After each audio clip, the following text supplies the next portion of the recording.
ayun nga po, no, nakakatuwa kapag ang pamilyang matubang yung nag-reaction video kasi napaka-prangka, lalong-lalo na po si Kuya Val, ay naisingit po niya itong si Miss E, no, na wala daw po sa kalingkingan ni Beyonce ang ganda, no. Sa camera lang daw po ito at saka sa video. No, so, alam naman po natin si Kuya Val ay napaka-prangkang tao. Bahala na po yung masagasaan basta nasabi po niya yung gusto po niya, di ba? So, yan po yung topic po natin for tonight's video. Kuya Val? Nag-announce na patungkol nga po ito sa Beyonce at Edu.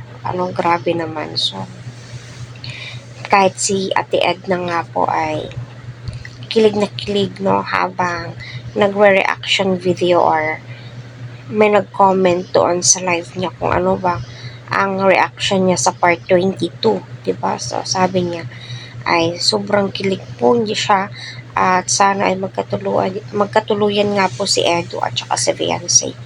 Ganon din po itong si Kuya Val Santos Matubang, botong-boto din po siya kay Beyonce. Kasi kitaan po nila itong si Beyonce na napakabait na bata at napaka-responsableng anak, kapatid, inuuna po niyang kapakanan ng kanyang pamilya. So,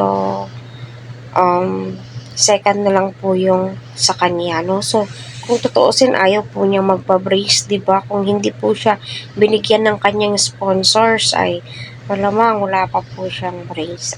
So, sinabi nga po ni Kuya Val na botong-boto po siya kay Beyonce at lalong-lalo na po itong si Ate Edna. So, nakakatuwa naman po talaga kapag marinig mo yung ganito. At saka si Kalinga Prab, gusto din po niyang maging real life, no, na si Edu at saka si Beyonce na. No, so, yun. Basta sila na po yung nagsalita at nag-announce, my God.